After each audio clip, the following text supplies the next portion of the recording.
and they're gutted. But before our three feature games, let's begin at the Valley. Charlton against Chelsea. Big story, Peter Brackley.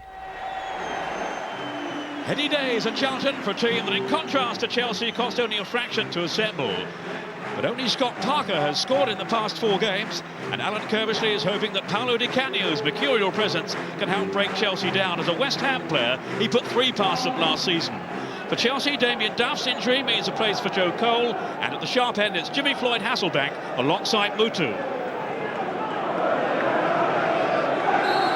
So Chelsea getting us underway, defending the joint best away defensive record in the Premiership.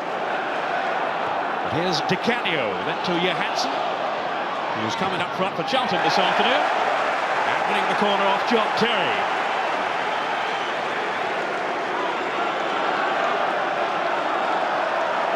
Di Canio will take it. Oh, there's Hreidarsson! And a wonderful start for Charlton inside the first minute. Out-jumping John Terry to hit Charlton in front. The Icelander, Herman Hreidarsson.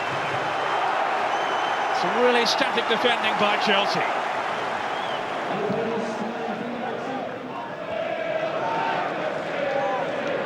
Here's Terry. And then by Makalele to Waitbridge. Back Cole. Scott Parker just clipping his heels there. Eager to impress in the company of Cole, and of course Frank Lampard to Parker in his quest for an England place. It's Mutu with the kick. In goes Terry! It's 1-1. Chelsea back on level terms. John Terry outfoxed at the other end by Hreidarsson's dramatic opener, but now he has nipped it to expose similar shortcomings for Charlton. An excellent free kick from Mutu, and Terry darted in front of Chris Perry. Cole, did he handle that? No, says Graham Poll, and he was clattered then by Parker. That was a dreadful challenge. Well, his contributions have been so eye-catching lately, Scott Parker, but that was the more sinister side of his game. And it certainly warrants a yellow card. Parker, who of course has been a Chelsea target. It wasn't pleasant viewing for younger eyes. Parker again showing that competitive instinct. Looking for Di Canio, let it run on now for Johanasson, who is onside here. Jonathan Johanasson. In comes Holland, it's 2-1! Charlton are back in front, and it's the captain Holland, who made up so much ground there. Parker's ball through, a little dummy from Di Canio, and Johanasson was on his way. Maybe a hint of offside, but the flag stayed down. And he out-jumped Desai then Holland, to head home in his 450th club game in England.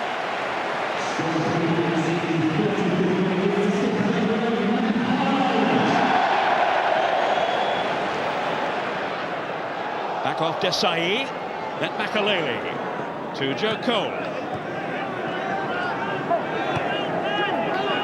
Cole again, once more outsmarted by Parker. And strong drive through from Parker, here's Di Canio. And look at Johanasson calling far post. If Di Canio can find him, he has! It's 3 for Charlton.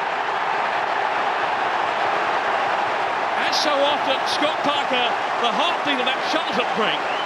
But it was the trickery of Di Canio at the business end that finally rock-footed Chelsea. A simple tap-in for Johanasson. Di Canio still has the flair, still has the sorcery to conjure up something out of the ordinary. Marvellous afternoon for Charlton so far, and this in front of their biggest crowd since they returned to the Valley 11 years ago. 26,768 in attendance today. There's Kishi Shem, miscued that by Bridge, it's led in Jason Euell, and it's 4! And Chelsea, the team that before today had conceded only 5 away goals in the Premiership, are now in danger of doubling that tally in one miserable afternoon. And you could almost hear the rustle of fingers as Mr. Abramovich reaches into his pocket for his checkbook.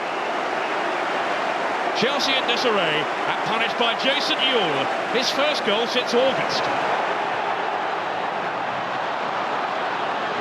Now it's Holland. Charlton rampant at the moment. Holland again, and then Johanasson! Well, a spectacular effort, and once more, Chelsea were creaking so alarmingly. Punch drunk on Boxing Day.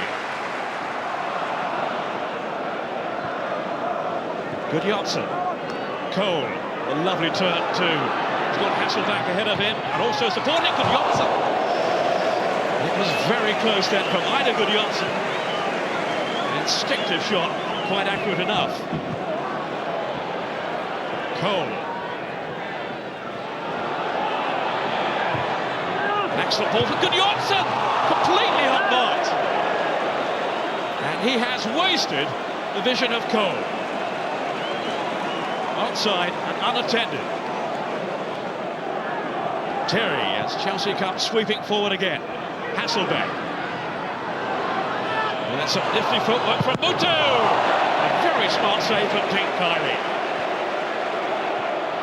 Gudjohnsen, who has such quick feet as he underlines there. And a glimmer of hope for Chelsea. He has been threatening a goal since coming on at half-time. And the finish was deadly from the Icelander Gudjohnsen. Mutu. Charlton having to backpedal now. It's Gudjohnsen. Then Mutu to take it on. And force the corner off Kishishev. Charlton just hanging on a little at the moment. Mutu himself will take this corner. Up goes Johnson. And then Terry. No, the whistle's gone. It won't count. Graham Poll has detected some pushing. I don't think Terry himself was the offender. That was Johnson climbing high. Now keep your eye on number 14, Jeremy. He certainly wasn't too concerned about where the ball was. And it has correctly been ruled out. Gudjohnsen. They didn't really close it down then, Charlton. Here's Jimmy Floyd Hasselback. And again, it's Kiley to the rescue.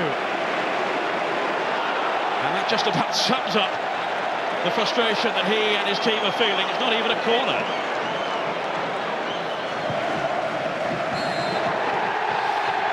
It's a very happy valley for Alan Kerbishley and his Charlton team.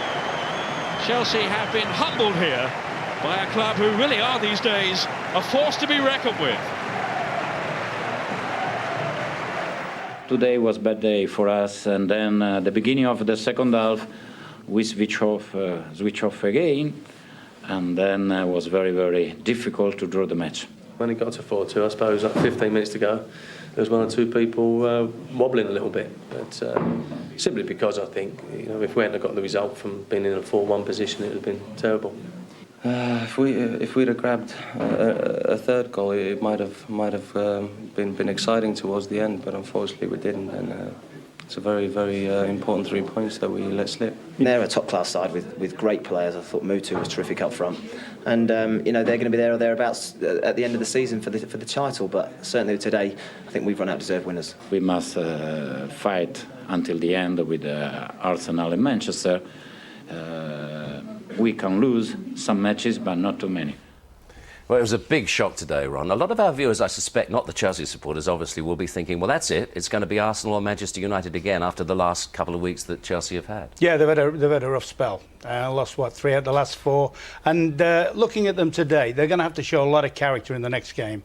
They've got Portsmouth next up, and you would expect them to have to win that. You know, they can't afford too many more blips. So, you know, because Arsenal and Man U don't slip up too often, do they? But they're not out of the title. Oh, no, they're not out of it at all. I mean, there's no rule to say they can't go off on another run and maybe win 10 on the reel or something like that. But I'd be a little bit disturbed about the way they conceded goals today. Now, Charlton was super today, Robbie. What stood out for you? Yeah, I think we've got to say that Charlton converted the chances they hadn't done before, and they had that special man. I call it the Paolo package. They had a bit of everything about him today. The Italian, he had a real influence on the game.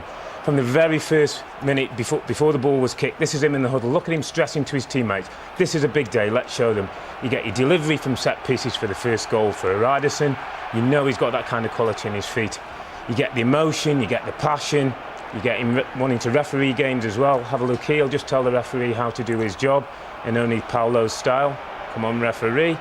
And then more than that, as I said, you get great technical ability. This is him, watching him drift into a wide position, exactly where John Terry doesn't want to go. Now Terry has to stand him up, left foot, right foot, presence of mind to find his teammate. Johanasson gets the important third.